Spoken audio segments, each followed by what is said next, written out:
G'day guys, how you doing? It's Lawrence here with another video about being a man and going your own way, or just becoming the best possible version of yourself out there.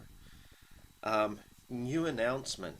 I got a new microphone. So between the new microphone and I've done some testing in regards to how I edit my videos, I'm going to increase the percentage of audio. So for the gentlemen out there that are having a hard time hearing my videos, or people that are listening to them via, say, a radio style platform, um, hopefully this will help you guys. So just wanted to let you know I take your input seriously.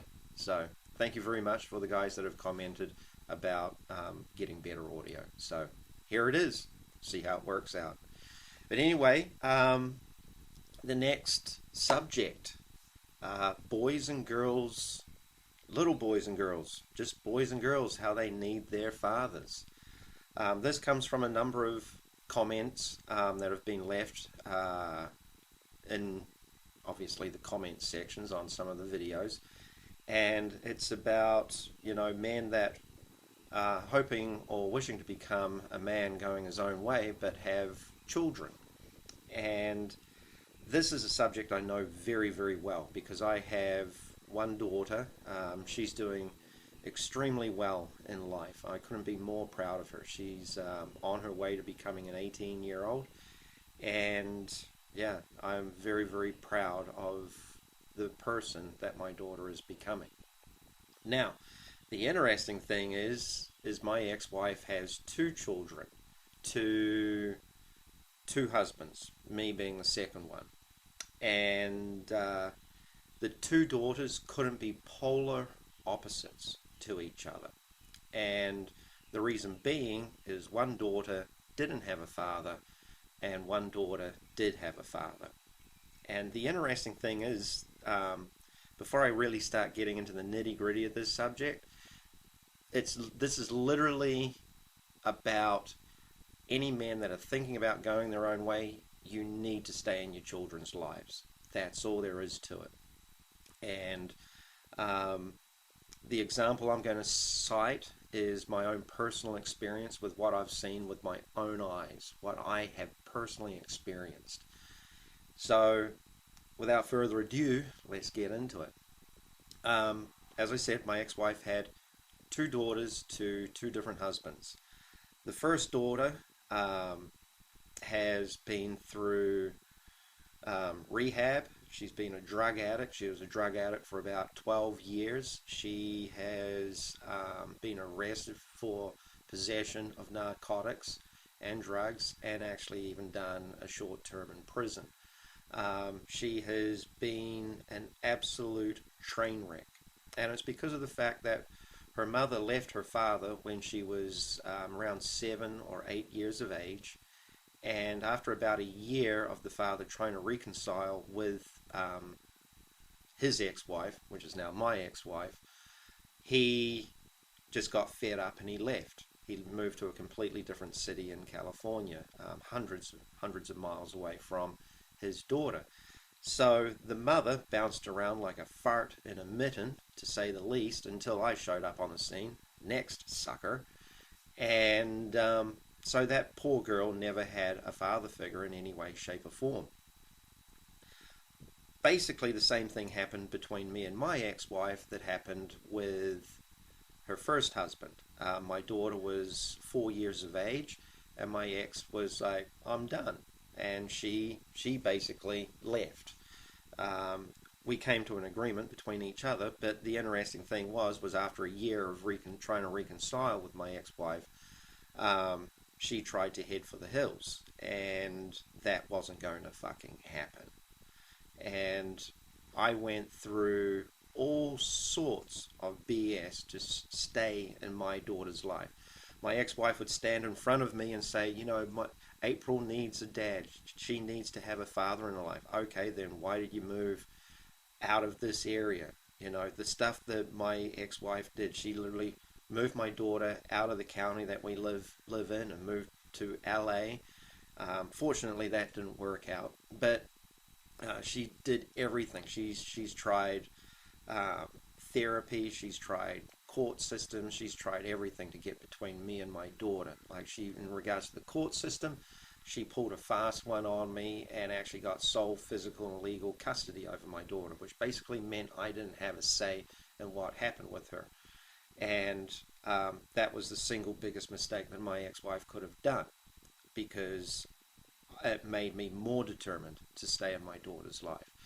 And I'll give you an idea, okay? When I was first going through my divorce in 2005, no, 2004, sorry, I had two magnificent job opportunities. One of them was working for Joe Gibbs Motorsports in North Carolina for their NASCAR team, and another was a couple of job opportunities back in Indianapolis working on IndyCar teams, because as I've mentioned in previous videos, I've been an IndyCar mechanic. I couldn't leave my daughter behind, and the reason I couldn't leave my daughter behind and move away from her, even though the ex was making my life miserable and trying to force me to move away from my daughter, I had my ex-wife's eldest daughter as a bar to see what could potentially happen with my daughter. And there was no fucking way in hell I was going to let my daughter end up like the train wreck that the eldest daughter is, or my ex-wife's first daughter. And this is what I mean. Children need fathers. And the reason why children need fathers is women nurture children. That's why we have these pussified men out there today that have been raised by single mothers. Because those men haven't been raised, they've been nurtured. They've been on mummy's tit all the way up until the time when they've finally managed to leave home, at God knows what age that is. That's why you see these soft, pasty, pathetic men out there who are in their 20s or in their 30s even, who have absolutely no idea about life because they've been nurtured. There's a big, big difference between being raised and being nurtured. My daughter, from about 10 years of age, started being raised. And the reason why my daughter was being raised was my job as a father wasn't to bring a child into the world. My job as a father was to bring an adult into the world. And those few times that I'd get to spend with my daughter, my ex-wife would be pissed with me because I would show my daughter documentaries of the Second World War. I'd show my daughter documentaries of what happened in communist Russia. I would show my daughter the atrocities of what was happening around the world. I let my daughter see what reality was about. That's raising a child. That's showing a child that outside of this little world of Kool-Aid and, I don't know, soda pop and lollipops and everything that makes up America, that the rest of the world is pretty much a fucking shithole. And it really truly is. Outside of the United States, some countries in Europe, New Zealand, Australia, the rest of the world's fucking hell. I mean, if you've ever gotten on a plane and flown to, Russia or the Ukraine or Turkey or been through Asia, I mean, it's fucking eye-opening. It's like, how do these people live like this? I mean, we live in this Lilliputian society that at any given moment could actually crumble down around us, so your children need to be aware of the realities of what could actually happen to them. But in this feminized, gynocentric, pussy-ass world that has become Western civilization, the majority of kids don't have a fucking clue. Generation Z, my daughter's generation, is actually a lot sharper about this subject than the millennials are. But your job as a father, no matter how difficult it is to actually stay in your child's life, whether it's a boy or a girl. And the greatest, greatest, greatest gratification that comes from staying in your child's life is seeing this positive, well-rounded, well-grounded adult, not a child in an adult's body, but an actual adult in an adult's body growing up and actually seeing how they enter into society. Like my daughter, basically a straight A student, um, classical pianist, just passed the letters in music, um, sings in the school choir, ex-gymnast, has a full-time, part-time job on the weekends. She's wanting to save her money for a car. I told her whatever she saves, I'll match, and that's the sort of car that we will purchase. And the reason why I did it that way, because for some reason in this society, everybody thinks that when a kid gets to 18, they've got to have a car. They've got to have the brand new car, the latest car. They've got to have some fancy piece of fucking machinery. I'm not going to do that to my daughter because she needs to understand that and correlate this is how much work it took to save this much money to buy this car. Cause and effect. She needs to comprehend that. She needs to see that it takes time and energy and effort to get to a specific goal in life. Again, raising a child, not nurturing them, raising them. And as I've said, that's the main problem. The single biggest issue with Western civilization today is the fact that we don't raise adults in any way, shape, or form. All we are raising are children. So if you're a male who's divorced and going through hell and your ex is causing you all sorts of misery, in some way, shape, or form, you have to stay there in your child's life, especially if you've got a young child. You have to. There is no excuses. Period. None. If I can do it, if a numbnut dude from New Zealand can put up with the bullshit, then so can you. I mean, I have literally had to go off the grid. Literally go off the grid.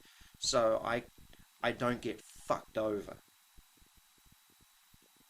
I've always been there for my daughter.